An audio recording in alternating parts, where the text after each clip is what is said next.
Good evening. Get this a little closer. I'm Kim Baird. I'm a proud member and former chief of the Tsawwassen First Nation, and I'd like to welcome all of you to traditional Coast Salish territory.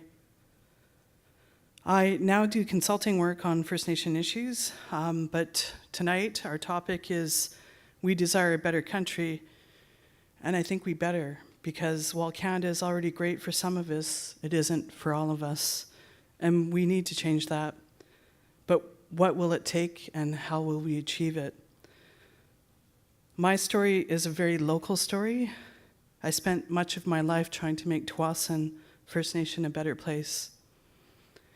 And in turn, all my efforts led some to believe that I've made Canada a better place, which is in large part why I received the Order of Canada. I was part of a team that led change at a massive scale for my community. We are still undergoing rapid change, the most change we faced since European contact. I led the negotiation and the implementation of a modern land claim agreement and self-governance. Our treaty is but one type of reconciliation model, and a controversial one at that, and the first treaty through the BC treaty process. We know this approach is not for everyone. Reconciliation is a hot topic these days. Why? Because when Europeans came to this part of the world, they did not deal with Indigenous peoples fairly or justly. It is irrefutable that terrible actions and systems against Indigenous people occurred, not least of which was the use of residential schools. The Truth and Reconciliation Commission came out with 94 recommendations on how this country should move forward. But we need to reconcile many things. In my opinion, we need to reconcile legal, social, political, and economic rights between Indigenous peoples of Canada and Canadians. We need to talk about this within our respective communities and with each other. This is not just for politicians, academics, and lawyers to address. We all have a role here. Tsawwassen was in the headlines last year about our project. People here would know what it is, the Tsawwassen Mills, a flagship economic project on Tsawwassen lands. Over 284,000 people attended the first 4 opening days last October, and there were some traffic issues. Yet, many people have said, what's the big deal? It's just another mall. Well, for us, it's not just another mall. It's our first economic project since the treaty. It enables better programs and services for my community. We have a beautiful park with sports field, lacrosse, and basketball court, and playground and fitness circuit. When I was chief, we had inadequate infrastructure, let alone these sorts of facilities that I dreamed of for my community, yet with no resources. Think about being in the lower mainland of Vancouver without access to proper infrastructure while we are surrounded by everybody else's infrastructure. And we are not a remote community. That mall required a sewer plant that will service the rest of our economic development projects because the regional and municipal governments refused to provide it to us. The water going to that mall was enabled by the treaty, wherein my community could no longer be legally withheld to water services that every city in the Lower Mainland benefits from. That mall project reflects 97% approval from my members who participated in a referendum.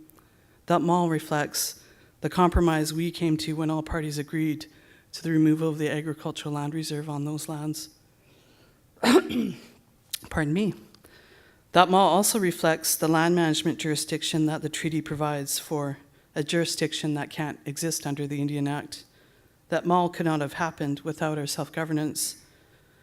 That mall also represents our partnership with a preeminent North American commercial real estate company owned by a French pension. How Canadian is that?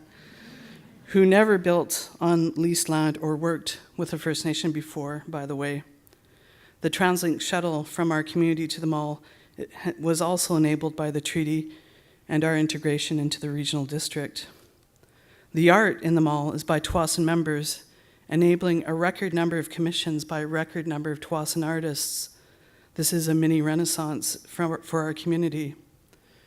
The revenues of the mall are also supporting our services to our members, a portion of which focus on education and wellness of Tsawwassen people. It also signals things that we are not so fond of. Some of the trade-offs in the treaty were not great. We're now paying sales taxes, and the need to pay other taxes in a few years is not enjoyable. There are other aspects of the treaty that are controversial and even offensive to many First Nation people, including myself. But this was our path to reconciliation, and we considered it carefully in spite of these trade-offs.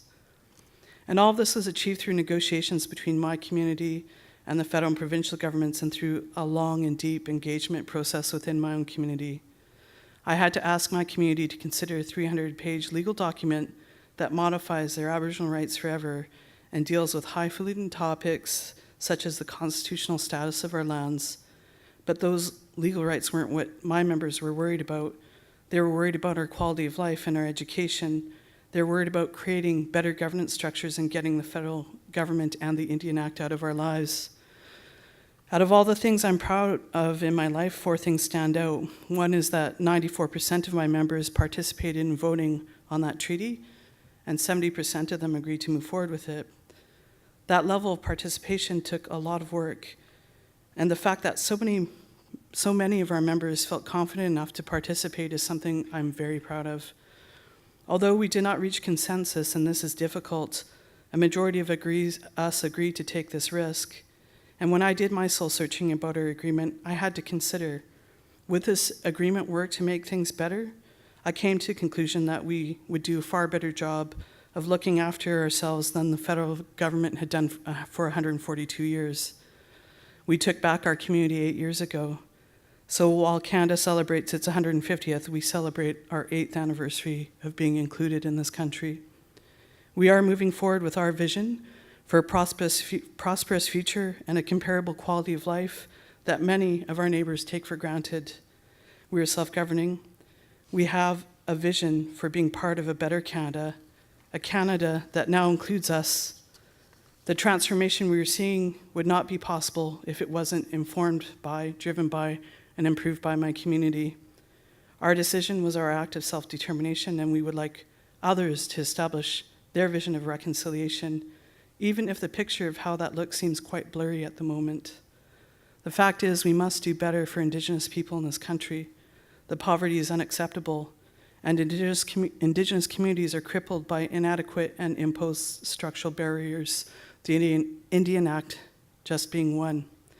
We must find a way forward for all First Nations in Canada, as well as Inuit and Métis communities, and this will require uncomfortable discussions and an inclusive vision that reconciles our past to move on to a positive future. I've reflected about whether I should accept the Order of Canada for a number of complex reasons relating to my identity as a Tsawwassen woman in a country that has not been very good to Indigenous people. Also, I know I was only one of many that made the treaty happen, but ultimately I accepted that Order of Canada to illustrate an example of the opportunity for others to see the potential for this as a country that can be proud of, that we can all be proud of, and that where reconciliation is possible. I mentioned earlier 4 things I'm proud of. The other 3 things are my 3 daughters, aged 8, 10, and 13, and the fact that I have contributed to a legacy where they envision a future in this country wherein they can do or be whoever or whatever they want is a good start, in my opinion. They deserve the better future they desire, as do we all. Thank you.